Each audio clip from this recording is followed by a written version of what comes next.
네, 청취자 여러분 반갑습니다. 오늘의 심층 분석 바로 시작해 보겠습니다. 오늘 주제가 국민연금 개혁이거든요. 네, 그렇죠. 아마 지금 듣고 계신 분들 대부분이 이거 내 얘기다 한 번쯤은 고민해 보셨을 거예요. 모두의 관심사죠, 사실. 저희가 오늘 살펴볼 자료가 2026년 2월 1일 강의 발췌본인데 시기적으로도 아주 딱 맞아요. 지금 보험료율 9%에서 13%로 올리냐 마냐. 연금 받는 나이도 68세까지 늦춘다는 얘기도 있고요. 맞아요. 2055년이면 기금이 고갈된다. 이런 경고도 계속 나오잖아요. 그런데 말이죠. 오늘 저희가 볼 이 자료는 그 숫자 이야기가 다 틀렸다고 말합니다. 다 틀렸다? 네, 우리가 완전히 잘못된 문제를 풀고 있다는 거죠. 맞습니다. 보통 연금개혁 하면 재정 추계, 소득 대체율 이런 기술적인 숫자들이 먼저 떠오르잖아요. 그렇죠. 근데 이 자료는 그런 건 전부 곁가지라고 딱 선을 긋습니다. 그러면서 문제의 뿌리가 아예 다른 곳에 있다고 주장을 해요. 어떤 식으로요? 연금 문제를 통해서 한국 정치의 구조적인 결함, 더 나아가서는 우리 각자가 인생을 어떻게 살아야 하는지 이런 철학적인 질문까지 던지고 있습니다. 와, 그래서 오늘 대화는 아마 예상하신 것과는 전혀 다른 방향으로 흘러갈 겁니다. 좋습니다. 그럼 그 예상치 못한 길 한번 따라가 보죠. 이 자료가 시작부터 되게 흥미로운 비유를 들어요. 우리는 시작은 잘하는데 재정이 쌓이면 똑똑한 사람들이 그 돈을 갖고 놀고 싶어 해서 문제가 생긴다. 네네. 이게 딱 국민연금 상황에 대한 은유처럼 들더라고요. 맞습니다. 거기서부터 이제 문제의 본질을 파고드는 거죠. 이 자료가 진단하는 문제의 핵심은 연금제도의 설계 결함 이게 아니고요. 설계 결함이 아니다. 네, 바로 정치의 부재라고 말합니다. 여기서 쓰는 표현이 굉장히 강하고 좀 도발적이에요. 어떤 표현인데요? 현재 한국 정치를 좌파 카르텔과 우파 카르텔의 대립구도로 딱 규정을 합니다. 카르텔이요? 네, 물론 이건 저희의 표현이 아니라 이 자료에 명시된 용어라는 점을 먼저 말씀드립니다. 이 자료의 시각은 이 두 집단이 국민을 위한 장기적인 비전을 제시하는 게 아니라 오로지 정권 획득, 권력을 잡는 거? 네, 그 목표를 위해서 국민의 에너지를 동원하고 소모시킨다고 아주 강하게 비판해요. 잠시만요. 카르텔이라는 단어까지 쓸 정도면 굉장히 강한 비판이네요. 그러니까 국민연금처럼 최소 50년, 100년은 내다봐야 하는 제도가 고작 5년짜리 정치 사이클에 갇혀서 지금 표류하고 있다 이런 진단이네요. 바로 그겁니다. 5년마다 정권의 색깔이 싹 바뀌면 이전 정부 정책은 일단 뒤집고 보잖아요. 그렇죠. 일단 부정부터 하고 시작하죠. 바로 그 문화가 문제라는 거예요. 국가의 중요한 약속들이 정권 입맛에 따라서 손바닥 뒤집듯 바뀌니까. 이러면 국제사회에서 대한민국이라는 국가의 신용도 자체가 흔들릴 수밖에 없다. 이렇게 지적합니다. 이런 정치적 불안정성 위에서는 아무리 완벽한 연금제도를 설계해봤자 그냥 사상 누각일 뿐이다. 이게 이 자료의 핵심 주장입니다. 듣고 보니 굉장히 근본적인 지적이네요. 우리는 지금 보험료율 1% 올리냐 내리냐 이걸로 실험하고 있는데 이 자료는 그 테이블 자체가 기울어져 있다 이렇게 말하는 거군요. 네, 맞습니다. 결국 정치인이나 관료가 아니라 국민이 직접 정치의 주인이 되어야 한다는 어찌 보면 당연한 원칙을 다시 한번 상기시키는 것 같아요. 그렇죠. 정치의 판 자체를 바로잡지 않고서는 연금 문제의 실마리를 풀 수 없다는 겁니다. 그래서 이 자료는 기술적인 해법을 논하기 전에 먼저 연금제도의 목적, 그 본질부터 다시 생각해보자고 제안을 해요. 본질이요? 네. 우리가 연금을 도대체 왜 받으려고 하는가, 그 근본적인 질문부터 던지는 거죠. 그 지점이 정말 흥미로웠습니다. 보통 연금하면 안락한 노후 대비 이렇게 생각하잖아요. 대부분 그렇죠. 근데 이 자료는 아주 단호하게 말해요. 연금 탈 때 되면 연금 타서 먹고 놀겠다. 이런 생각을 하는 순간 그 인생은 끝난 것이다. 굉장히 도발적이죠. 네. 이건 우리가 가진 통념에 그냥 정면으로 부딪히는 말이잖아요. 맞습니다. 이 자료가 제시하는 연금의 본질은 노후 자금이 아니라 재기를 위한 최소한의 안전망이라는 거예요. 재기를 위한 안전망. 네. 인생 살다 보면 누구나 실패할 수 있고 또 예상치 못한 어려움에 부딪힐 수 있잖아요. 그럼요. 특히 인생 후반기에 그런 일을 겪었을 때 모든 걸 잃고 좌절하는 게 아니라 최소한의 인간다운 삶을 유지하면서 사회에 다시 기여할 길을 찾을 수 있도록 돕는 것. 그게 연금의 진짜 목적이라는 겁니다. 그러니까 놀고 먹기 위한 돈이 아니라 다시 일어서기 위한 발판이라는 이 시각의 전환이 필요한 거죠. 다시 일어서기 위한 발판이라. 근데요, 이런 생각에 반론을 제기할 수도 있을 것 같아요. 어떤 반론일까요? 예를 들어 평생 육체 노동을 하신 분들은 정말로 좀 쉬고 싶을 수 있잖아요. 아, 그렇죠. 그럴 수 있죠. 근데 그분들에게까지 사회에 기여할 활동을 찾아야 한다고 말하는 건 좀 너무 과혹한 요구 아닐까요? 아주 좋은 질문입니다. 이 자료도 그 점을 놓치지 않아요. 그래서 일, 그러니까 work하고 활동, activity를 구분합니다. 일과 활동. 네, 60대, 70대, 80대가 되면 돈을 벌기 위한 일에서는 벗어나서 사회의 어른으로서 해야 할 활동에 집중해야 한다고 말해요. 어른으로서의 활동이요? 예를 들면 어떤 걸까요? 뭐 평생의 경험과 지혜를 바탕으로 젊은 세대 고민을 들어주고 길을 제시해주는 역할 같은 거요. 아, 멘토 같은. 그렇죠. 이건 돈으로 환산할 수 없는 가치를 창출하는 활동이잖아요. 자료에서는 이런 어른으로서의 활동을 제대로 하는 사람은 결국 경제적으로 어렵게 되지 않는다. 이런 믿음을 전제로 깔고 있어요. 아, 그러니까 경제적인 부와 상관없이 자기 역할을 찾지 못하고 그냥 무의도식하는 삶 자체가 어려운 삶이라는 거군요. 바로 그겁니다. 반대로 어른으로서 존경받으면서 제 역할을 하는 사람은 돈이 많든 적든 어렵지 않은 삶을 사는 것이고요. 맞아요. 이야, 이거 연금에 대한 관점을 넘어서 완전 인생관에 대한 이야기로 확장되네요. 네. 그리고 바로 이 지점에서 이 자료가 던지는 가장 충격적이고 핵심적인 개념이 등장합니다. 어떤 거죠? 바로 복지수급자에 대한 완전히 새로운 정의입니다. 아, 맞아요.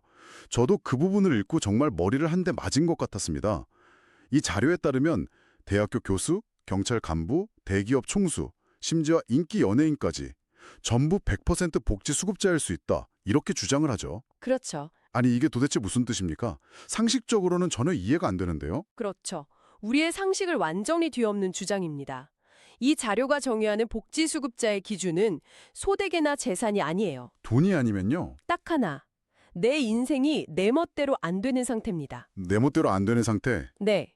즉, 사회적으로 아무리 높은 지위에 있고 큰 인기를 누리고 돈이 많아도 정작 자기 자신이 진정으로 하고 싶은 일을 못하고 있다면, 또 사회에 새로운 가치를 만들어내지 못해서 존경받지 못하고 있다면 그 답답하고 공허한 상태 자체가 바로 복지 수급 상태라는 겁니다. 잠깐만요. 그럼 정리해보면 겉으로 보이는 부나 명예랑은 상관없이 내가 가진 능력과 환경을 가지고 사회에 뭔가 가치 있는 걸 주체적으로 만들어내지 못하고 있다. 그러면 사실상 나는 사회의 자원을 소모만 하는 수급자랑 다를 바 없다. 이런 뜻인가요? 네, 정확합니다. 와, 이건 정말 굉장히 날카로운 자기 성찰을 요구하는 개념이죠. 예를 들어 인기 가수가 새로운 노래를 만들지 못하고 과거의 히트곡만 계속 부르고 있다면, 또 대기업 총수가 혁신적인 시도 없이 현상 유지에만 급급하다면 그들은 자신의 잠재력을 사회에 환원하지 못하고 있는 셈이니까 이 자료의 논리로는 일종의 정신적 복지 수급자가 되는 거죠. 그렇군요. 이제야 이 거대한 그림이 좀 맞춰지는 느낌입니다. 이 자료의 핵심 주장은 진정한 빈곤은 돈이 없는 상태가 아니라 자기 의지대로 행동해서 가치를 창출할 능력을 잃어버린 상태다. 네, 맞습니다. 이건 뭐 복지에 대한 개념을 완전히 뒤집는 사고의 전환인데요. 근데 이 놀라운 정의가 우리가 처음에 이야기했던 연금 고갈 문제랑 대체 어떻게 연결되는 거죠? 그게 아주 중요한 연결고리입니다. 이 자료의 논리를 쭉 따라가 보면요. 진정으로 자신의 활동을 찾아서 사회에 기여하고 존경받는 사람 있잖아요. 네.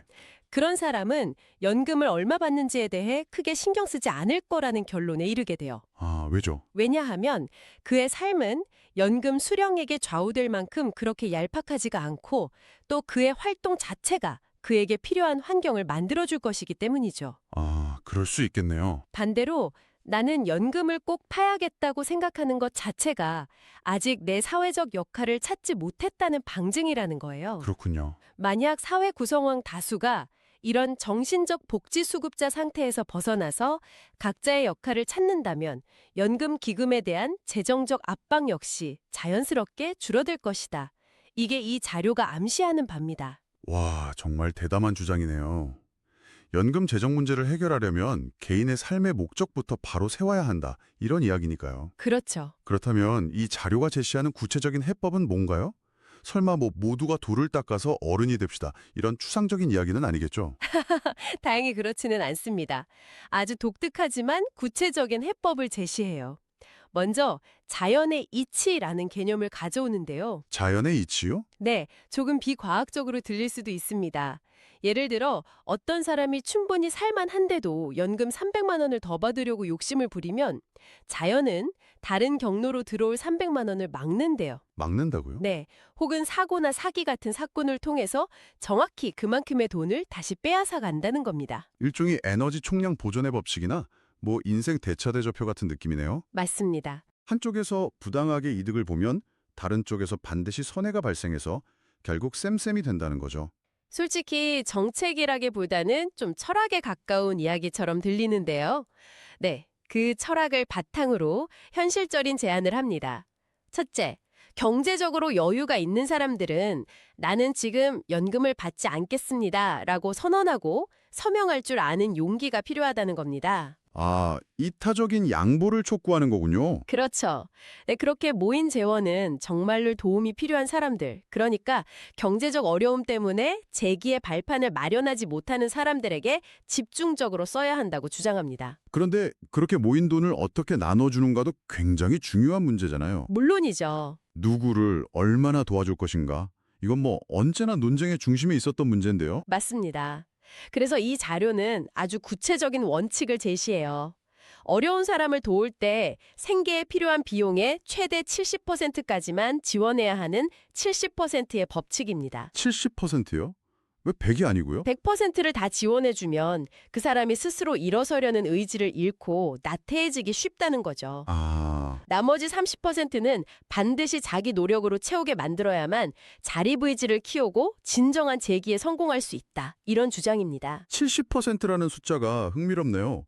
근데 사람마다 처한 환경이 다 다른데 누구한테 50%를 지원하고 누구한테 70%를 지원할지 그 기준은 어떻게 정하죠? 그렇죠. 그걸 사람이 결정하기 시작하면 또 다른 갈등이나 비리가 생길 수 있을 텐데요. 바로 그 지점. 네. 바로 그 지점에서 AI가 등장합니다. 아, AI요? 네. 이 자료의 가장 미래적인 제안이죠. 이 복잡하고 민감한 지원 비율 결정을 인간에게 맡기면 안 된다는 겁니다. 박사 수십 명이 모여서 3년을 연구해도 이해관계나 편견 때문에 제대로 된 결론을 내기 어렵지만 네.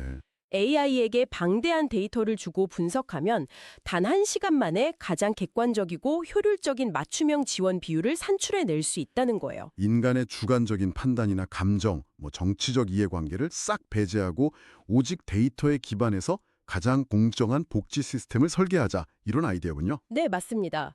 한편으로는 굉장히 합리적인데 다른 한편으로는 인간의 문제를 기계가 결정한다는 게 조금 섬뜩하게 느껴지기도 합니다. 네, 그 지점은 분명히 앞으로 사회적인 논의가 필요한 부분이죠. 하지만 이 자료는 정책 결정 과정에서 인간의 탐욕과 편견이 일으키는 부작용을 최소화할 수 있는 강력한 대안으로 AI의 가능성을 제시하고 있는 겁니다. 자, 오늘 정말 거대한 여정이었습니다. 국민연금 보험료율 이야기로 시작해서 한국 정치의 구조적 문제, 인생의 목적과 어른의 역할, 충격적인 개념, 그리고 AI를 활용한 복지정책 설계까지. 네, 연금이라는 하나의 창을 통해서 우리 사회의 전체를 조망한 느낌입니다. 맞습니다. 이 자료가 우리에게 던지는 궁극적인 메시지는 이거 같아요. 국민연금 개혁의 본질은 그저 숫자를 맞추는 기술적인 작업이 아니다. 기술적인 작업이 아니다. 네, 그것은 우리 사회가 어떤 가치를 우선할 것인지에 대한 일종의 철학적 합의 과정이라는 거죠. 각자가 자기 역할을 다하면서 존경받는 어른이 있는 사회, 정치가 개인의 이익이 아니라 국가의 백년대계를 위해 복무하는 사회, 그런 건강한 토대가 마련될 때 비로소 연금 문제도 올바른 방향으로 풀릴 수 있다. 이런 근본적인 시각을 제시한 겁니다. 오늘 이 자료는 복지수급자를 자신의 삶이 뜻대로 되지 않는 모든 사람이라고 정의했습니다. 마지막으로 청취자 여러분께 이 질문을 던지면서 마무리하고 싶네요. 여러분의 통장 잔고나 사회적 지위와는 아무런 상관없이 이 자료의 날카로운 정의에 나 자신을 비춰본다면 과연 나는 복지수급자가 아니라고 자신 있게 말할 수 있을까요?